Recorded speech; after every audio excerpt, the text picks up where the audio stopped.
So I'm trying out a new concept, and I'm loosely calling it crafting conspiracies, and I already hate this. Turn it off. Okay.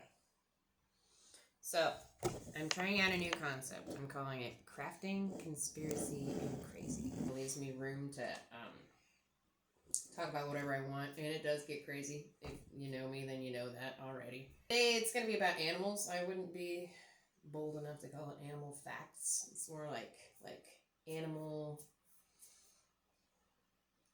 ideas that keep me up at night. And while I'm doing that, I'm going to try and work on some of the floral arrangements that I've been messing with. Here we go. Okay. Is it recording? All right. I'm gun shy now. Okay, so I'm going to try and talk about some crazy shit while I'm working on this flower arrangement thing, and I don't know how well that's going to go because it's difficult for me to multitask. I mean, I don't quite take my foot off of the gas when I'm talking, but I'm pretty close to that type of person. So the first thing I think we're going to talk about is zebras. So that feels easy, but first let me start with this shit because I think I'm going to try and prep this a little bit. I have no idea what I thought I was going to do with these scissors in this styrofoam. I need a knife or a machete or something. Actually, just, here, pause that. Okay, so have you ever wondered why we don't ride zebras? And I remember there was some kind of movie where they were riding zebras, but it turned out that that was not, in fact, a zebra. It was a horse that they had painted just for the occasion, which, I don't know, more power to him. I mean, maybe the horse liked it. I don't know. Anyway, so there's this thing, okay, so, wait, hold on, pause that again.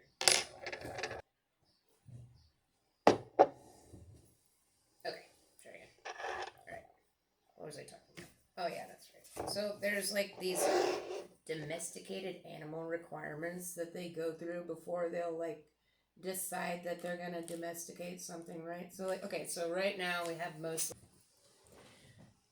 All right, so so right now, the most well-known domesticated animals that we have that we probably use the most, and I don't know why chickens wasn't in this list, but the ones that I read that they included were cows, sheep, goats. Maybe I would put chickens instead of goats. I don't know. I guess goats, whatever. Pigs and horses, right? So, and then you wonder, why not zebras? Why, they're just horses with stripes, aren't they? No, you're wrong. So there's these 6 things that they want to have for domesticated animals. One of them is literally just that they're agreeable, that they're nice, Pause that. I don't know. I can't walk and chew gum. Just kind of make these little guidelines real quick. I'm trying to make little faces that I can stick plastic flowers in. And I just thought that I'd go ahead and cut this because I'm just carrying around a pool noodle right now for some reason. Alright, so we were talking about domesticated animals. Alright, so one of the things is that they're agreeable. One of them is that they have a hierarchy, like what chickens do, like the pecking order or whatever. And the reason why that is because so people can just take that hierarchy over and then they'll just listen to us. And then one is that they're easy to feed. They need to, how cows will eat pretty much pork and anything, and so will pigs, and just all those animals I mentioned, they'll eat anything. Except for horses. They're a little bit picky, I think. But they eat corn. If you eat corn, you're not picky. Anyway, wait, don't they eat corn? Okay, they eat corn. Anyway, so zebras, they're actually assholes. It's true. They've evolved with a lot of carnivores, and they don't run away. They kick very hard, and they bite very hard. And so when it has been tried to domesticate these animals, it didn't go well. And the other thing is they're not that big. They're kind of small. They're not really big enough to ride.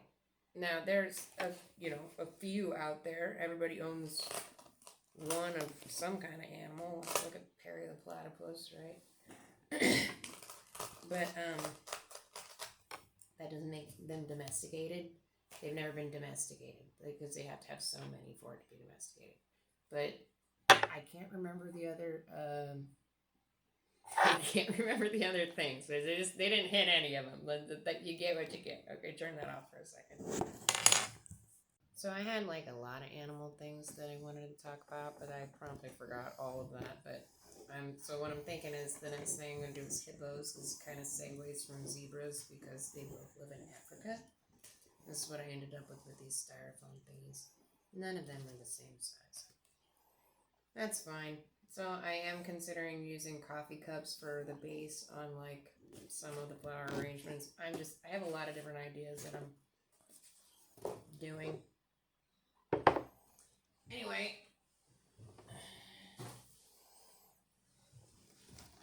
So I forget when it was, but I want to say it was 1800 something, because a lot of weird animal shit happened in 1800 something. That's when we brought sparrows over to like take care of some bug population, and that didn't even work. But and I think 1800 something is also when pandas were discovered or whatever. So, but we'll circle back to that later. Anyway, we were having some kind of food crisis or something like that. And also at the same time as that was happening, there was like this water plant that they were trying to get rid of. That I forget what it's called. It's like, it's not a water lily. It's like some kind of, pause that, I'll look it up. All right, so in the early 20th century, people in Louisiana believed that hippos could eat the invasive water hyacinth plants that were clogging waterways.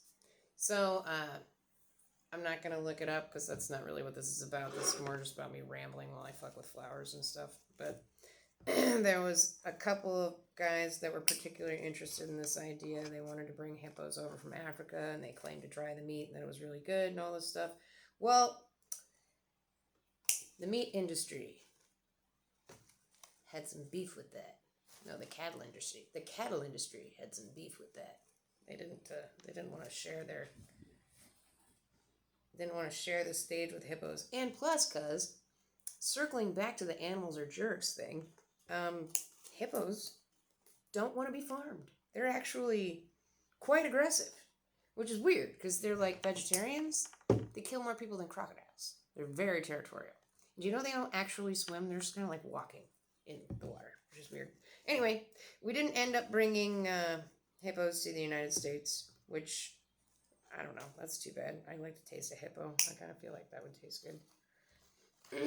And I don't remember what they did about the water hyacinth thing or whatever, but I guess it turned out not to be as big a deal as they thought it was. I don't know. We're always trying to bring animals over to places they don't belong to do things that they were never meant to do, and then surprised when it didn't work out. I don't know. Oh, okay, so speaking of that, I guess I should have wrote down dates or something, but I guess it's not as important as the idea. I mean, you can go Google this stuff yourself, right? But the military in the United States at one point tried, and actually did, bring camels over to use as a mount instead of a horse. And it worked like whiz bang. Like, it actually, they're really efficient, really good animals. But we didn't stick with them. You know why? They're not horses. That was the actual reason. They just didn't like them. So they just let them loose in the desert. That's how they took care of that. Which I guess I should have looked into that more. I'm actually extremely curious. Did they just like what happened? Like, it's odd to me that they would just fuck off and die. Like, why didn't they just go out and procreate, I guess?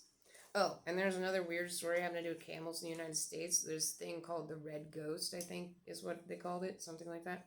In the area where they released all the camels, there was this camel running around that people saw for a long time. They said it was a red ghost.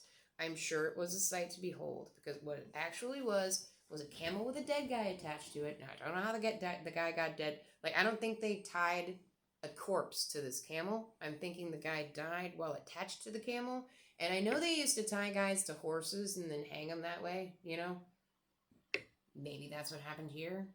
Or maybe he just tied on his seatbelt too tight, and then when he died, he just didn't fall off, I guess. But eventually they caught that poor little camel and put it out of its crazy misery. I imagine that was freaking the camel out too, you know what I mean? And also it's like heavy, so I had to give it like back problems. I forgot what I was talking about. Turn this off. Go. Okay, so speaking about camels, it's kind of like, I don't have the facts right in front of me, but it's weird how we brought them over to North America, and it actually makes sense that they did kind of well for a while because they're originally from here. This is where they evolved, and then they died out in North America, which makes me think about another thing that's kind of like cool, I guess. So the Spanish brought horses over here, and now we have wild Mustangs running amok. But the thing is, they have every right to be here because horses evolved in North America first, and then they crossed a land bridge, I think, crossed a land bridge over into Europe. They died off in North America, and then they grew up in Europe or whatever, and then the Spanish brought them back. So they thought they were bringing a brand new animal over here, but that's not actually what was happening. So, you want to talk about crazy military things having to do with animals? I guess. I don't know how else we're going to segue into that. One crazy animal thing that I know is that the Australians got beat up by emus for a little while. They involved machine guns. There was a whole ass war. And it went on so long that the media lost interest. Like, I don't know what else you would think is more interesting to report on at that time than farmers taken to emus with machine guns and getting laughed at. Like, I mean, these birds were bullying these guys. So, but at the end of the day, I feel like the solution was ultimately just to build better fences. But the whole thing that kept happening was these emus were just decimating their crops down there and just making chumps out of everybody. And, oh, speaking of making chumps out of everybody, so, have you ever heard of... Pause that for a second. Make sure that I wasn't about to say the wrong thing because I'm going to spread some panda propaganda. Alright, so let's just slow down for a second. You should know I have a personal beef against pandas. There is a mundane way to tell this story, and then there's a funner, like, stranger way, and let's just go with the normal way, okay? Pandas are bad at being alive, and I don't know why we keep trying so hard to protect them, because they suck, honestly. They're built to be meat eaters. They eat food source that's very inefficient. They're bad at breeding. All they do all day is eat and poop. And so, have you ever seen those videos where they just, like, fall? That's on purpose. They're doing that on purpose, because sometimes it just costs less energy to just let go. You know? And, I mean, so yeah, they're adorable, I guess. So, I guess at the face of it, or whatever, there are these carnivores. They're in the same bear family as, like, grizzlies and polar bears, and they, like all those types of bears in that family at least eat some meat, and then polar bears just come in for the win, just being full-on bloodthirsty killers. And then those guys, like grizzly bears and polar bears, started crossbreeding. I don't know if you're aware of that. They exist. They're out there. They're half grizzly bear, and they're half polar bear. And, you know, they're all savage. No, anyway. So, pandas, I guess there was a lot of, like, carnivores that were competing for the same resources in that area or whatever. So they just decided to start eating bamboo. And they probably ate other stuff for a while too, but then eventually they evolved just to eat bamboo. And I guess if, like, the zookeepers give them fruit, they will eat that, but they just, I don't know, they're just bad at living. So the Chinese government, we discovered pandas in 1800 and something. Now that's strange, right? Like, let's talk about that for a second. I've actually heard people use pandas to defend Bigfoot, and it works because They used to say pandas were mythological for a long time. I'm holding out that we're going to find a unicorn. They found pandas. We're going to find a unicorn. Anyway, so there's not very many of these guys, and they usually kind of stay mostly to themselves because they have to eat so much bamboo. It's like you have to have your little square over there that you can eat, and I have to have my little square over here that I can eat. And the female pandas are only fertile for 24 hours a year. Once a year. And it's not like they're being like, okay, Mark, I'm going to be ready in about a week. That's not what happens. Like, they pee, and these freaks, they pee upside down. Did you know that? Why would you ever do that? They go upside down to pee, so they can pee on their head. But anyway, I think that's what they do is they leave pee to let them know that they're going to be ready next week. And then they hope that their man shows up in time to plant the seed. Well, that usually doesn't work. Procreation is very difficult with pandas. And then I guess a lot of the times they do get pregnant with twins because, nature has a plan. They're bad at mating, so might as well give them two. But then they'll just fuck off one of them.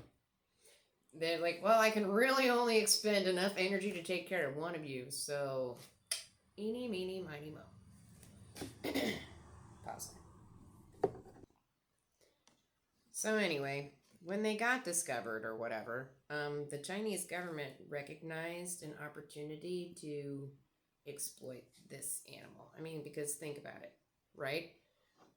Evolution screwed them a little bit, but it made them a commodity. They don't breed well. They are difficult to feed. Like, that food only grows in a certain area. And there's only a few of them, and they're bred to be adorable. I mean, they're just built-in freaking teddy bears. Everybody in America wanted one, right? Everybody's still, like, pandas are pretty popular. I do want to point out to you a couple of things. Chinese people, they're like 5,000 years old or something like that. Like, that's how far back their history goes that they keep track of. And we know that they're very artistic. They write poems, they do haikus, they paint things, whatever. And they love beautiful things, right? Nary a panda shall you see. There are no pandas. Why is that? Here's another thing. They have a zodiac sign for everything. But no pandas. There's a dragon. But there's no panda. Anyway, they said it was because they were so insignificant that they didn't get discovered until, whatever century, but you can't tell me that they didn't at least see a few of them running around a little bit. Like, they don't move much. Like, if you found it yesterday, you'll find it again today. And I heard that you can just walk up and take their babies. Like, they're just like, bye, Junior, have fun. Because they don't expend a lot of energy on anything. Anyway, all that to say this, panda diplomacy, I think that was the right phrase. At first, China used to gift pandas to countries, and then they started renting them out. So now if you get a panda from China, and you have to be their friend. So, like, if you piss them off, not only will they not invite you to their next slumber party, they're taking back their fucking panda. And all the babies, too. Which you're lucky if they made babies, because they're bad at it. They're bad at everything. And I guess it's, like, illegal to eat them because they're endangered. And I don't want to say they deserve it, but a little bit they deserve it. But they are endangered. You're not supposed to eat them, but I guess they also taste terrible. So maybe that's, like, one of their defense mechanisms. Although, I can't see anything fucking with them because technically they are bears, I guess.